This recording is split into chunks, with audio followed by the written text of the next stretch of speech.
Hey, what's up? This is Sam Haft, and I'm hanging out with Rob on Front Row Live.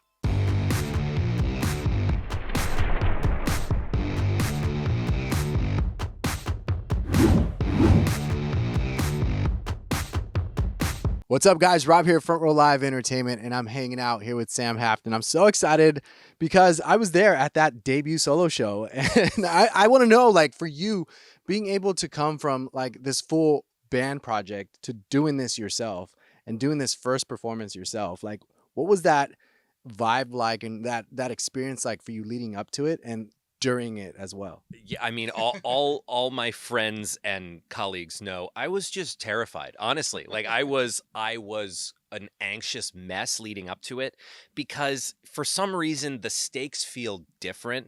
Where here with my work with the Living Tombstone, it feels like my expectations are like from there to there.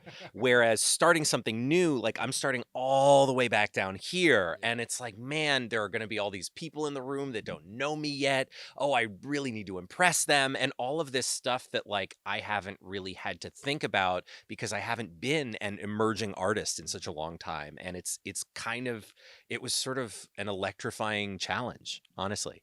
Why would you want to do something like this where you step out and do your solo stuff, knowing that, you've worked so hard to get to where the band is already and that success is already there? So what made you want to go, take a step back and basically start all over again?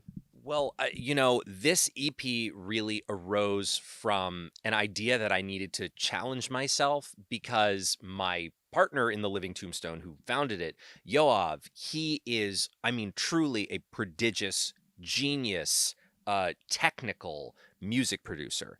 And as a result, I have to do almost zero production in all of our work. And so it started with just this seed of an idea of like, man, I really should be doing more production because it just, to be an artist doing what I'm doing, I just feel like I should be exercising that muscle more than I have to. Right. Because like it's for the Living Tombstone stuff, like why would I be doing it? He is a genius. Like of course he's going to do it. And so it just started with that, and then it was this question of like, well, if I were to do something for myself, like what would it sound like? What would it even be? Yeah. Because so much of the musical identity that I think about either has to do with, well, what makes sense and fits in the box for the Living Tombstone, or my work for, like cartoon shows like Hell of a Boss or Has Been Hotel, wherein, the song's identity is already prescribed. I need to make a rock song from this character's perspective in the style of Panic at the Disco or something like that, where I already know what's going to come out of it. Whereas I didn't really have a sense of what was just kind of inside me, of like what left to my own devices. No one's telling me what to do. There's no box of like, well, what makes this a good Living Tombstone song? Where do I go from there? And just the kind of the scary blank slate of it all. And I think the EP kind of comes from that musical identity crisis in some ways. Well, at the same time, it's like it's kind of scary trying to figure out what your sound is. Yeah. So, did you come into this Bad Times EP, which is out now? You guys can check that out. But did you come into this writing session like already with a theme in mind, but not knowing what that sound was going to be like? Absolutely not. And actually, I like the first thing I did I believe I actually wrote them all in chronological order too. It didn't go that way intentionally, that I was like, oh, I'm going to write this one and then this one comes next. I just happened to write them in the order that just made the most sense for the EP. But the first one I wrote in like the middle of the night. I just like woke up and got out of bed and got on my Suzuki Omnichord and was like, "Oh, wait a minute. Here's an idea for a song." And it was like so not a Living Tombstone song. It was so not appropriate for anything I had done up until that point. And it just was like, "Whoa, hold on. Wait a minute. Here's this idea of like a narrative about like alienation and the end of a relationship, and it just really got me thinking. And my training as an artist is I went to school to be a playwright, so I think of things in a very storytelling sense. And so I was like, well, what is the rest of this story? What are the other perspectives of this story? How can we follow the other people that exist in the world of this story? And that was kind of what the rest of Bad Times grew out of. Dang, it's cool when you're like coming from that background of being a playwright to now kind of writing these songs. Did it feel like it was easier to be able to take us, the listener, into this situation, into this moment? Or did you feel like it was more of a challenge because now there was music involved, there was singing involved, there was vocal ranges involved? I think actually the fact that I came into this first as like a writer and then as a musician has been more of an advantage than a disadvantage. Because there was definitely a version of my life where I like just did music all the way through. Like that was one of the places I almost went to college was Berkeley, and I was like, oh, do I do this? Do I pursue this path? And then I ended up going to school to write instead, and I had just kind of like written off music for a number of years and just focused on being the best and most interesting writer I could be. And I think the ability that has given me to kind of just like tap into like, well, this is a story. I know stories, and has made the rest of the EP go by. I mean, the whole thing was probably written in under under 30 days. I was getting scared. I thought you were going to say 30 minutes. And Oh, no, then, no, no. then I would have been like, Yeah, but I mean, like the whole thing, it just came out so fast because once one of the pieces were there, it was like, oh, well, then logically it should be either this or this, and then it was almost like the way like a screenwriter would break a story was the way I thought about structuring the album and the songs that would be there. So it at no point was I like, you know what? I am going to make this album about this. But once the first song existed, I was like, okay, how do we feel? What does the rest of this look like?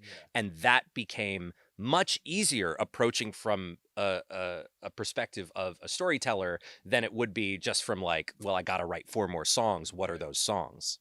did you, that first song that you wrote, did it basically present itself, or did you find yourself like having to write this kind of topic or this kind of theme? Ooh, I don't know, like the first song, well, I mean, all the songs I wrote actually in I want to say 2021, like summer of 2021, and from there, it's just been kind of a journey to like getting it ready. But I think I was just kind of sulking, honestly. I think I was probably just sulking that evening and just like thinking about times that I felt like uncool or inadequate or insecure.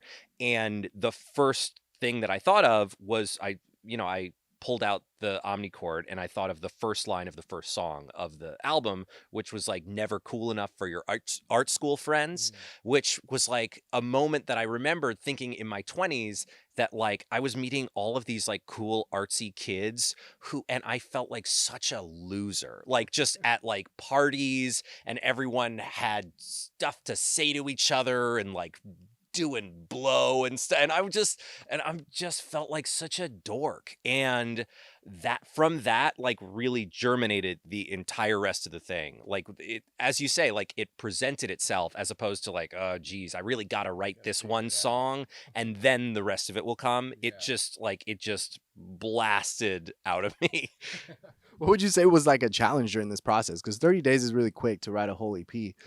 So did you feel that like you were challenged more in like the recording aspect, the vocals and singing aspect, the instrumentation aspect? Like where do you feel that challenge was? Where was the bad times at? Yeah, I mean, I think there were a lot of like crises of confidence that happened during it, and I think ultimately one of those crises was what led me to the second track being sung by a different artist, CG5. And originally, that first track, Rooftop 2, I had heavily modulated my voice and I like lowered the formant on it, and it was just kind of a way that it felt like I was disguising myself. And that was something that I really had to get over, where I had to just kind of be like, no, this is me. This is my output. These are my thoughts and my feelings. And I need to just put myself out there. And I feel like I had a lot of walls up at the beginning of this process where I just kind of thought I could get away with making an EP, but being defensive about it and like keeping the EP at arm's length from my actual like thoughts and feelings and being associated with me as an artist. And I think it's a scary thing, the idea that like if people don't like this, they don't like me. Yeah. And I think that was one of the things that was preventing me from getting super invested in it and super vulnerable as I made it. Was I was so scared of the idea that like if someone were to because if someone were to reject a song from the Living Tombstone, it's like, yeah, but that's an entity. Or a song that I wrote for someone else's show, yeah, but that's that project, you know. Whereas this, it would just feel like me personally being rejected, and I was scared of that, and I was scared of expressing myself and my vulnerabilities and all that. So there were little ways that I was noticed I was kind of disguising myself or keeping myself at arm's length that I had to really get rid of, other than CG5 singing Grow Up, because like by the time that happened, it was just like the song felt right. It felt right for the song. And at that point, me going, well, yeah, but I really need to be myself, it felt like I would actually be taking the song a step back quality wise, because most of the record is sung in a very baritonal range, and Grow Up is a fairly high song. And that like I think I wanted to keep myself in that really kind of comfortable lower range, whereas that song, I think it just shines with his vocals on it. And like you know, it almost felt like saying, yeah, well, this needs to be like the me show. It felt selfish, honestly. It felt, you know, the song demanded a different kind of vocalist than I am. And I do notice like how this is the brighter song compared to like the rest of the record Totally. because of the baritone voice. Why is it that that's your comfortable your way of singing, like your comfortable way of singing the baritone? Is that something that you've always been used to, especially with your band, or is this, you know, do you feel like you're still in fear of trying to pursue new vocal ranges? I think part of it was who I am as a vocalist wasn't something I ever thought of. When I came up like as a struggling artist in New York City, my big gig was like voiceover work. And I did a ton of that, like commercial voiceovers and cartoons and that kind of thing. And so I've always been comfortable with a number of, you know, being a bit of a vocal chameleon. And certainly on the Living Tombstone, most of what I do is much higher in pitch. But in working on this EP, I had to think like, what do I sound like? I need to have a sound that someone could listen to and go, oh, that's Sam Haft's voice, as opposed to just, you know, oh, well, I'll do whatever will work on the song. You know, I needed to start building music around a vocal identity, and that more baritonal, more kind of moody voice came out in the songwriting process. And I thought, you know, like this actually I think really works for me, and maybe this is, you know, what my voice is. So I feel like this whole experience was just like a natural process. So it wasn't you trying to be someone else. It wasn't you trying to focus on a particular lane or a particular sound. It was just like whatever came out, that's what you wanted us to listen to. Totally. And I think I've spent so much time professionally having to be someone else that it made it so challenging and exciting and difficult at times to figure out like who I am really, you know, as an artist. Like what how would you how would you describe who I am as an artist? How would you describe my voice? How would you describe my look? How would you describe my vibe? Like all of that stuff I've never really had to think about, even though I spend so much time thinking about like, what is our identity with stuff like the Living Tombstone. I just never it felt like kind of selfish or self-aggrandizing to focus it on myself. And at some point I realized like, oh, this isn't me going, oh no, I'm just, you know, I'm just being selfless. This is actually me being defensive and figuring out, oh my God, I need to be vulnerable and just like be me, and from there pick up the pieces of like, oh, that's what I am. And I think that yeah, it's a musical identity crisis in a lot of ways, but I think it's resolved itself into something that like now I feel really really inspired to create as, you know, the Sam Haft solo project, because I feel like I am now getting a hang of who I am as a soloist. Would you have done anything different if you knew this now when you started working on this EP? Uh, yeah, actually, yeah. I think I would have written songs in a different way. And like I'm a person who like does not like to have regrets because also I think I'm a very happy person, Yeah. and the idea that like oh I would go back and change anything that would change who I am and the moment that I'm in now, I would never do that. But I do think after doing the show that you came to Mhm. and having to sort of adapt these songs to be played live, I would have spent more time thinking about that Mm. because there was no part of me when I was making this that thought this wasn't just going to be recorded music. But now, after doing the EP show, I was like, man, I think I need to be writing more in a sense of like, well, there are these people on stage with me, Yeah. and I need to be writing for them just as much as I'm writing for me, as opposed to, just coming out with a microphone and like a track plays. I think there's something so much more dynamic about like live music and a live band. And that is something that is now very, very present in my songwriting for myself Mm. is how am I going to play this? Not just how am I going to record it? Yeah. Sounds like you were just putting yourself in a box and trying to keep yourself there, Mhm. which is scary. It's Yeah. scary when you come from a group or a duo and then you move into doing it yourself, even though you do have a band there on stage with you, Oh, yeah. but it's still the focus is you. So I can only imagine what that's like, what that process is like during this writing process or even the recording process. What did you learn about yourself as far as like being a performer now that you were like, okay, this is getting real. Like this EP is about to drop. I gotta put some shows. I gotta do some performances. Yeah, I mean, I feel like I've learned that I need to really like that I'm not done connecting with people, honestly, because I think there's a thing when you're in your 30s, which I am, where you kind of get this moment where you're like, you know what? I have enough friends. Uh and All right, so I'm not alone in this. yeah, no, no, no. That's a normal feeling where, I feel like your 20s, that those are years where you're like, I need everybody to like me. Yeah. And I reached a point where I'm like, I have enough. I love the people who like me. And like, that's enough people in my life. And the idea of putting myself out there again was kind of like well, why would I do that? I have all the people that I like around. And the idea of going up on stage and what ended up happening going up on stage for the EP show and like feeling really like I connected with people and connected with the audience. I part of that was like I had just forgotten how exciting that is and how exhilarating that is to connect with people through music that way because as I have learned in preparing for the solo show, when I go on stage with Yoav for the Living Tombstone, in a sense, we are kind of each other's safety blanket. Yeah. We're performing for them, but in a certain way, we're kind of performing for each other and we're playing off each other and we're just kind of hanging out up there and being besties.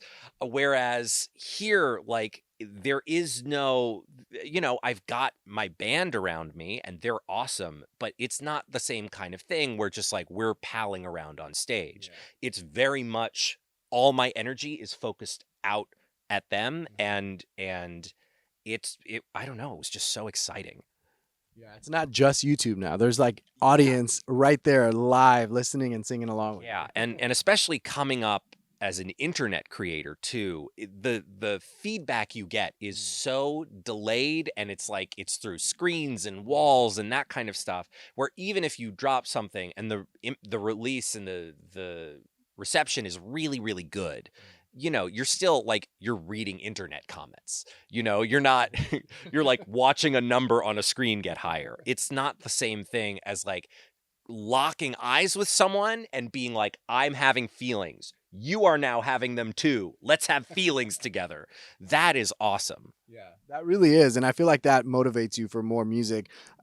Although, like, it sounds like you're already working on more music, which I guess there comes a point when being the artist is kind of difficult.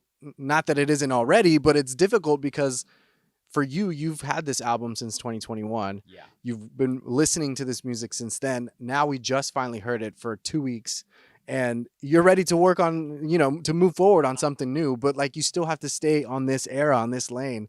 That can Um, be so hard. That can be like when you're like, well, I have these other songs, but I mean, part of the thing that's made this like really changed that from me feeling just antsy, like, oh, I just want to get to the next thing, is getting to kind of witness the reception Yeah. of this and get to see people like face to face really enjoying the music, Yeah. getting to hear people reach out who I haven't heard from in ages, being like, oh my God, I listened to your record. It's great. Like that kind of stuff has allowed me to appreciate the moment more Yeah. as opposed to just being like, okay, next record. But you do have to let us appreciate the moment. I was actually worried when you said, "This is a new song that I'm working on my next thing. Here I'm about to play it." And I was like, "Oh, crap." Because if I really like this song, I'm going to have to wait till it really drops. And this EP just dropped. Oh yeah. So it's one of those things where I was like, slow down. Sam, slow down. Oh yeah. Yeah, absolutely. And like that's man, that song was the first song I wrote for the companion piece to this EP. And I think again, like looking at it as a storyteller, where first I have the song and I'm like, well, what does the rest of this piece look like? And now taking Bad Times itself and saying, what does the rest of Bad Times look like? Yeah. How does that get expanded into something bigger and grander? And the LP that's following Bad Times is one that's called End Times, which is the one that song that I previewed, which is called The Big Crumble, is from. And and really was one of the things that kind of changed my brain about songwriting in terms of I need to write for a band. And this is all Mitski's fault, basically, because I went to see a Mitski show and I was like, man, I have a love-hate relationship with Mitski because of the same thing. It's Yeah. like everything is different. You know, it's yeah. like I don't even know how to explain it. Yeah, I mean, it must have felt like seeing Talking Heads in the 80s and like just like, oh my God, like I'm thinking about music in a wildly different way. And part of it too was like being a huge fan of her last couple records. And oh my, she's dropping one, I think tonight. I'm so excited. But being a huge fan of those records and listening to them so much and then seeing them live and seeing the ways in which they were transformed and more dynamic, or in some ways sounded almost exactly the same because the songs were written to be played like this, made me go, oh my God, I need to put myself in more of a box than I have, where it's not like, well, I have infinity instruments and infinity musicians, and instead say like, how would a six piece do this? And that has made my songwriting so much more focused and different, and that was the thing that like made me immediately kick off writing this next record, End Times, which is if Bad Times is about different points of view of the ends of one relationship, End Times is about different points of view on the end of everything. Crumble. Crumble. Yes, the big crumble. It's coming.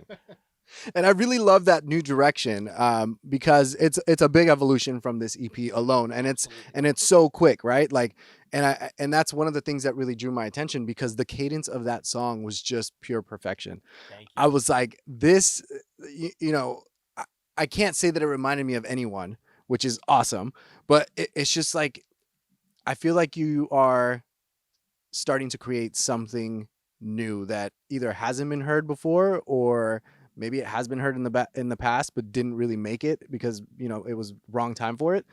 But yeah, just the cadence for this song was just like, I need more of this. Thank you so much. I mean, a big inspiration for that record is I have a 15-year-old stepson, and engaging with like the youngest end of Gen Z and like seeing the way they like look at the world and look at society. It's I have never seen people, first of all, have a better sense of humor and simultaneously less hope for the future.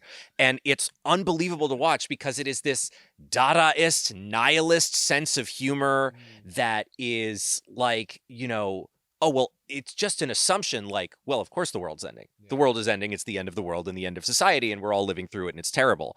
And still, while still having fun and like really, having the best time that they can have.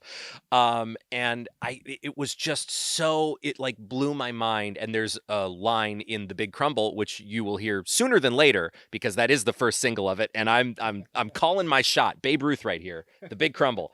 There's a line, do you remember hope? And you say nope. And it's just that, it's like the idea that like there is no, I remember like the optimism of the end of the 90s of being like, this is as good as we're going to have it forever. And the way the world has changed, and like there is none of that. Like he was born in 2008. So like financial crisis, birth. Yeah. Like here I am in a world where like the economy's wrecked, global warming's a nightmare, like all of that stuff. And the idea that like there's still so much to explore out of it. Like the end is not a period. It's kind of like a ... Yeah. And exploring that as a project has been so exciting. Although again, I don't mean to do the exact thing you talked about where it's like Bad Times is out. Let's talk about End Times. But it's just so exciting to see Bad Times itself become the germ of something bigger. And then maybe that becomes the germ of something even bigger as well. I'm glad you said that right now, because I was worried that we were just going to talk about the future. Yes. But we will talk about the future right now, because Afterburn is about to drop a music video, and you just had an incredible video shoot with that. Tell me a little bit about this video, and what was it about this concept that really drew your attention for this song? So I wanted to do something. I knew what I wanted the video for Afterburn to look like. Well, actually, I had a first idea, which was like too expensive and too nerdy, really, because I think of Afterburn as a song in some ways about emotional terrorism, and there was just this weird thought I had about I'm a fan of anime. There is a great anime movie based on a series which is called Cowboy Bebop: Knocking on Heaven's Door. I'm nerding out for you. And there's sort of an intergalactic space terrorist in that. And the vibe of the video, at first I thought, oh my God, let me do a video that's kind of about this character and serves as an homage to this thing I really love, but also like really presents the themes of the song really well. And eventually the only thing I kept from that, I was like, I got to cut that down. I got to cut that down. Budget. The only thing I kept from that was fire. And the idea that I could sing the song in a space that would burn down throughout the song. And I mean, it was the first thing I thought was like, can I do this for real? And the answer is no. I mean, the answer is yes, with like a lot of money. You don't seem like the guy that would do CGI for this. I feel like you're the guy that would actually be there while everything is burning down. Don't get me wrong. That would have been my preference. But the way that we ended up doing this is unbelievable. So the first thing we had to do was create a digital version of me, and like create this incredibly detailed scan that I would then motion capture myself, motion capture my own face, deep fake my own face onto my face. So that way I could suddenly be in an environment that we had complete control over. And so the number of layers that you see are like, first, there is me performing the video, which I then do wearing like a full, like skin tight motion capture suit. Then there's me performing it just as a face into something called Unreal Engine 5's MetaHuman Creator, which creates sort of digital, which allows you to basically puppet a realistic looking face using the movements of your own face, like a much more advanced version of like a Snapchat lens. And then from there, then it was creating an incredibly detailed multi-lighting environment version of my own face as a deep fake, then a 3D scan of my head. Yeah. So that the head I would puppet is a 3D scan of my own head, but then on the 3D head would be a deep fake of the actual footage of my own face singing the song. It's there's the number of layers of trickery involved in this. It's astonishing. But it all comes together in the really great, I think the future of music videos, or at least the present of music videos, is the one shot. Yeah. And more and more people are just finding a really engaging one shot than they are like, oh well, let's spend all this money and make this incredibly complex and Multiple locations and everything. exactly. It's people, there's something much more engaging about I am looking you in the eye and I am going to keep eye contact for the entire song. And so the idea to fake a one shot, and now that we've created this sort of digital version of me in this digital version of an environment that is burning down, we can also fake the camera into essentially basically like handheld iPhone footage. And the way that all those little tricks come together in a way that I think really sells it quite well. I'm so excited for everyone to see. And by the way, this is all the work of one artist, Brielle Garcia, who is a genius. And working with her, we started conceptualizing this at the end of March. And then we went in and we shot in studio and like shot all these really detailed scans and so on. It was just, it's so exciting. And I think the effect of this video and the way that it's going to really sell what it is to people who haven't just watched me tell you everything is, I couldn't be more excited for it. I'm even more excited to watch it. I was already, and this is just exciting me even more. So Oh, yeah. I'm looking forward to that. And I'm like, I was gonna say like that must have taken like this entire year to create. So you said March. That sounds about right. Yeah, it's been a long process, but it just watching the various iterations of this and like showing clips of it to my wife, who's like, "That is so freaky. That looks exactly like Which you. one's That's so me?" weird." Yeah, and it is strange to watch yourself and know that it's not yourself. Well, I mean, in a lot of ways it is because it is a motion capture of my performance and it is a facial capture of my performance, and yet it's not me. It's so like there's something like just a little bit creepy about it, which I love because I feel like aesthetically this album has just a dash of horror in it. And I think it helps at like the tiniest bit of Uncanny Valley actually kind of helps this be a little bit creepier. That's crazy. I'm looking forward to this. This video drops when? That's a very good question. It will be out by the time this interview is out. Perfect. Well, I'm super excited that we finally got to talk. I'm excited that I got to experience that first debut solo show from you. I'm looking forward to seeing more. Thank you so much. I am so excited to inviting you to the next one. Perfect. Yeah. Let's do it. Let's do it. And Yeah. thank you so much for hanging out. You guys be sure to check out Sam Haft.